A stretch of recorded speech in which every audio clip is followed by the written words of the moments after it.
ప్రభునందు నాకు అత్యంత ప్రియమైనటువంటి వాళ్ళరా, మన ప్రభువును రక్షకునైనటువంటి యేసుక్రీస్తు వారి యొక్క శుభనామములో మీ అందరికీ నా హృదయపూర్వకమైన శుభములు, వందనములు తెలియజేయుచున్నాను. ఉదయకాల సమయంలో దేవుని వాక్యాన్ని ధ్యానం చేసుకుందాం. ఈరోజు వాక్య ధ్యానం కొరకు మనం తీసుకున్నటువంటి లేఖన భాగము కీర్తనల గ్రంథం 89వ కీర్తన 22వ వచనం. ఏ శత్రువును అతని మీద జయమునందడు, దోషకారులు అతన్ని బాధపరచరు. దేవుని నామమునకు మహిమ కలుగును గాక. ఈ మాటలు దావీదుని గురించి చెప్పబడినటువంటి మాటలు. ఈ పై వచనాలు మనం చదువుకున్నట్లయితే ఆ యొక్క విషయాన్ని మనం స్పష్టంగా గ్రహించగలుగుతాము. 20వ వచనం నుంచి చదువుతున్నాను. నా సేవకుడైన దావీదును నేను కనుగొని ఉన్నాను, నా పరిశుద్ధ తైలముతో అతన్ని అభిషేకించి ఉన్నాను.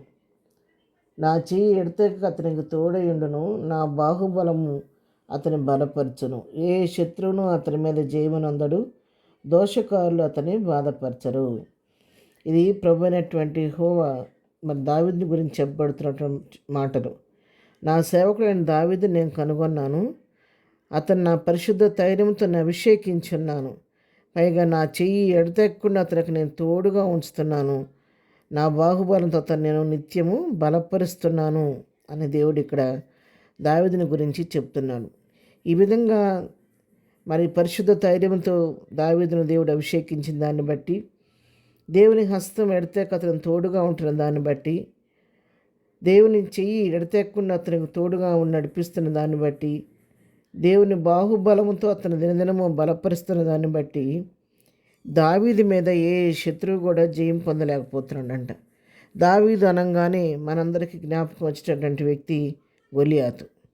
దావీదు చిన్నతనంలోనే బాలుడిగా ఉన్నప్పుడే గొలియాతు మీదకి యుద్ధానికి వెళ్ళినప్పుడు ఆ ఇశ్రాయేలు జనాంగం అంతా కూడా ఆ గొలియాతు యొక్క ఆకారాన్ని చూసి, అతని మాటలను చూసి భయపడి ఎవరు కూడా ఎదుర్కోవడానికి అడుగు ముందుకు వేయలేని పరిస్థితుల్లో మరి దావీదు నేను వెళ్తానని చెప్పని యుద్ధానికి వెళ్ళాడు. యుద్ధాయుధాలు ధరించడానికి కూడా అతని మరి దేహం అతనికి సహకరించలేదు, చిన్న బిడ్డ కాబట్టి. ఏమి ప్రికాషన్స్ తీసుకోకుండానే ఒక 5 ఏటురాళ్ళు తీసుకొని ఒడిసెలు తీసుకొని యుద్ధానికి వెళ్ళాడు. నేను జీవంగా యెహోవా నామం పేరట నీ మీదకి యుద్ధానికి వస్తానని చెప్పి యెహోవా పేరట యుద్ధానికి వెళ్ళి మరి ఒడిసెలలో రాయి పెట్టి తిప్పి అతను నష్టం మీద కొట్టినప్పుడు ఒక్క దెబ్బకే మరి గొలియాతు మరి చనిపోయినట్టుగా కింద పడిపోయినట్టుగా చనిపోయినట్టుగా మనం చూస్తున్నాము.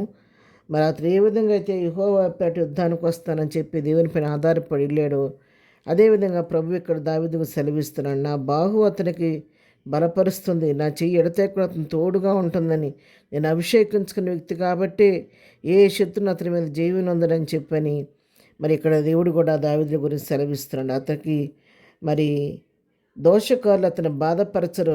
అవును, తర్వాత యుద్ధంలో జయం పొందిన తర్వాత మరి సౌలు దావీదుకు 10,000, సౌలుకు 1,000 కొలది అనేసరికి సహించలేక నాటి నుండి అతని మీద పగబట్టి వెలిచూపు నిలిపి చంపడానికి ఎంతో ప్రయత్నం చేశాడు. ఎన్నోసార్లు దావీదును హతమార్చాలని సౌలు ప్రయత్నించాడు, కానీ దేవుని హస్తం దావీదుకు తోడుకున్న దాన్ని బట్టి అనేక సార్లు ఆ ప్రాణాపాయ పరిస్థితి నుంచి దేవుడు దావీదుని తప్పించాడు. ఈ ఉదయకాలం ఈ వాక్య భాగం నుంచి మనం తెలుసుకునే సత్యం ఏంటంటే, దేవుని కృప ఎవరికి తోడుగా ఉంటుందో, ఆయన యొక్క హస్తం ఎవరికి తోడుగా ఉంటుందో, ఎవరినైతే తన బాహుబలంతో బలపరుస్తాడో, ఆయన పరిశుద్ధంతో ఎవరైతే అభిషేకిస్తారో వాళ్ళని ఏ శత్రువు కూడా ముట్టలేదు, వారికి ఏ హాని కూడా చేయలేదు.